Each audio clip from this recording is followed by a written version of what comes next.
Bom, o livro que eu vou conversar hoje com vocês é um livro que é daquele tipo de livro que você já deveria ter lido, sabe? Aquele livro que quando você lê, você termina, você fala assim, por que que eu não li antes? Sabe? Por que que eu demorei tanto para ler esse livro? E graças a Deus pelo Vórtice Fantástico, porque esse livro que eu li foi pro Vórtice de dezembro, então eu tô muito feliz que eu li ele e o livro em questão é 2001, Uma Odisseia no Espaço. Eu vou falar um pouquinho só sobre a sinopse, porque se você nunca assistiu o filme ou se você nunca leu, eu acho que é bom você ter tudo novo assim, sabe? Eu vou só dar uma leve pincelada sobre o que o livro é, mas saiba que essa sinopse é quase nada perante o que o livro realmente é, porque tem muito mais. O livro é muito maior e muito melhor do que o que eu vou falar aqui, tá?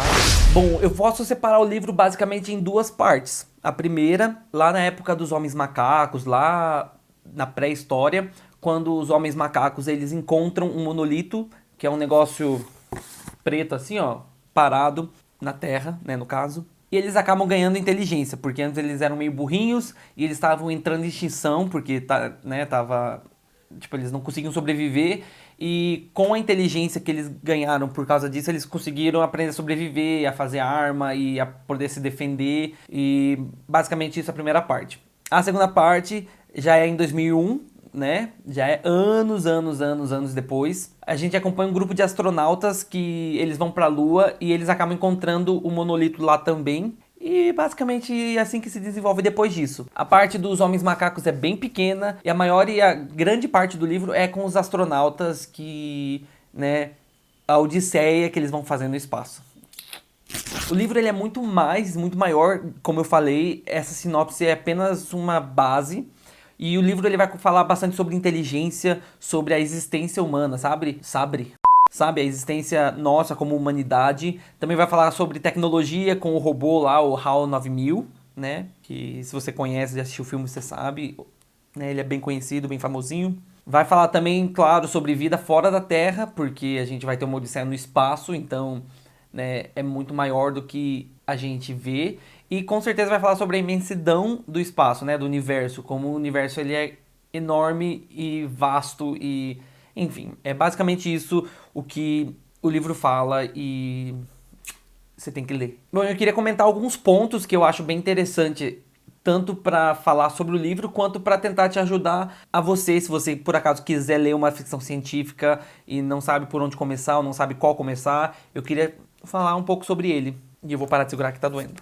Bom, o primeiro ponto é que é um livro que te faz pensar, assim. E eu gosto particularmente de livros que me façam pensar, não só me entretenham, mas me façam parar e repensar algumas coisas na vida, assim. E pra mim esse livro foi um livro que me fez pensar. Ele me fez pensar sobre nós como humanos, sobre a nossa existência, sobre quem nós somos como humanidade. Me fez pensar também no uso de máquinas, sabe? Essa tecnologia, até que ponto ela é boa, até que ponto ela faz bem pra gente, mas também até que ponto as coisas fogem um pouco do controle, assim. E claro, me fez pensar em relação o quão pequeno a gente é perante o universo, assim, sabe? O universo é uma coisa tão enorme, a gente ainda nem conhece todo o universo e o quão nada a gente é, sabe? O quão cocôzinho nós somos perante a vastidão, a imensidão do universo. Então, é um livro que te faz pensar, sabe? Ou pelo menos me fez pensar e analisar algumas coisas e, sabe, colocar algumas coisas na balança, assim. O outro ponto que eu queria falar aqui é que é uma ficção científica fácil. Eu achei muito fácil de acompanhar, de ler. Não é aquela ficção científica cheia de termos físicos e aquela coisa que você realmente não entende ou você fica, tipo, o que você se perde no negócio, mas ao mesmo tempo é uma ficção científica boa, não é uma ficção científica rasa, sabe? Faz sentido? Ela não é super difícil, mas também ela não é rasa, ela é profunda, ela tem a sua parte de ficção científica e é considerado um dos clássicos. Então ela tem a sua parte profunda, mas ao mesmo tempo ela também não é aquela coisa chata e difícil que você tem que ficar às vezes com um dicionário ou você ficar boiando em alguns termos, em algumas coisas. Ela é uma ficção científica muito boa e principalmente se você nunca leu. Eu aconselho você ler 2001, Uma Odisseia no Espaço, se você nunca leu, se é a sua primeira vez lendo uma ficção científica, porque eu acho que você vai conseguir acompanhar muito bem. Ó, o sol de novo, gente, e a cortina tá fechada. Eu não sei se é a ficção científica mais fácil de ser lida, sabe? Não posso dizer isso, mas eu posso dizer que é fácil e é muito fácil de acompanhar e... Enfim, se você nunca leu e quer começar a ler uma ficção científica, comece por 2001 porque é muito boa.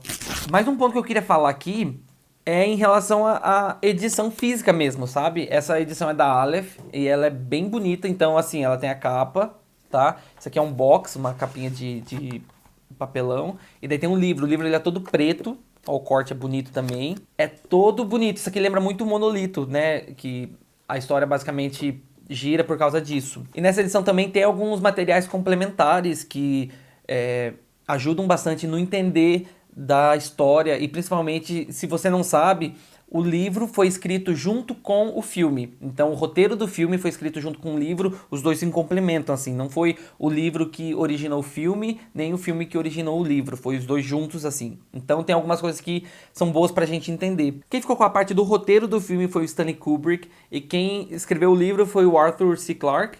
Então aqui tem algumas coisas muito interessantes em relação aos dois. Tem uma nota do Clarke, quando o Kubrick morreu, ele escreveu um pouco sobre isso. Isso foi antes de 2001. Ele não chegou ao ano, né, que é o ano descrito aqui. Então Clarke fala um pouco sobre isso. Tem um prefácio também que fala sobre o milênio, né, sobre a virada do milênio, de 2000 para 2001 ou tudo mais. E também tem dois contos que foram fundamentais para criação dessa história ou para composição dessa história, que é A Sentinela e... vou ver. Encontro no Alvorecer. Então são esses dois contos que tem aqui e é muito interessante ler eles depois de ter lido o livro e assistido o filme, porque acrescenta muito mais na história e na experiência. Bom, é mais ou menos isso que eu quero falar sobre o livro. Eu não quero fazer nenhuma resenha com spoiler, assim, porque a minha ideia é mais para você ler. Se você não leu, você ter essa vontade de ler, sabe? E se você já leu, também você comentar aqui embaixo se, né, eu esqueci de alguma coisa, algum ponto específico que seja bom. Mas pra mim, eu acho que esses são os motivos, assim, que pode fazer você ler, se por acaso você ainda não leu. Apenas uma coisa que eu não sabia, eu só descobri isso depois que eu li essa edição aqui, é que esse não é um livro único, ele tem mais 3 continuações. Então eu vou ler aqui porque eu não lembro tudo. Mas é 2010, Uma Odisseia no Espaço 2. Esse também já tem filme, já, né, é o único depois do 2001 que já tem filme. Tem também 2061, Uma Odisseia no Espaço 3. E o último que é 3001, A Odisseia Final. Eu não lembro se tem todos os livros já traduzidos para o português. Eu acho que pelo menos os próximos 2 tem, não sei se o último tem. Mas são esses 4 livros dessa série. Até aqui o Clarke fala assim, que uma trilogia não pode ter mais do que 4 livros. Então... é uma coisinha, né, que ele fala que eu não sei se ele pensou... Eu não li os outros livros, então eu não sei se ele pensou em ter os 4 livros ou foi aquela coisa, fiz o primeiro, daí fiz o segundo, fiz o terceiro, blá blá blá. Então, né, não sei. Se você já leu alguma dessas continuações, deixa aqui embaixo pra saber se é bom ou não, ou se eu posso continuar só com esse e, né, esse tá bom, esse tá feliz, esse tá legal. E é claro, se você já leu e assistiu o filme, você vai ver que é uma experiência muito boa você ter os dois assim. Porque o filme, eu particularmente gosto, mas ele não é aquele filme que agrada a todo mundo, porque é aquele filme mais lento, mais demorado, tem poucos diálogos e aquela música, e tem algumas coisas que talvez fiquem meio subentendido, assim. No livro, já no livro não, no livro, como é tudo descrito, é muito mais fácil de entender. Então, um realmente complementa o outro. E se você já leu e não assistiu o filme, por favor, faça isso. Se você já assistiu o filme e não leu, por favor, faça isso, porque assim o mundo vai ser mais feliz. Bom, gente, é isso. Eu espero muito que você tenha gostado dessa minha opinião sobre o livro. É um livro muito bom, eu gostei muito do livro. E eu espero que com esse vídeo eu tenha te dado motivos de ler, sabe? De pegar e ler o livro se você já tem, ler. Se você ainda não tem, comprar e ler. Se você já leu e não assistiu o filme, enfim, sabe? Eu espero que eu tenha te ajudado um pouco a conhecer mais dessa história. Se você gostou, não deixa de curtir esse vídeo, de se inscrever nesse canal e também de comentar aqui embaixo qualquer coisa, porque eu vou ficando por aqui. Fiquem com Deus e até a próxima.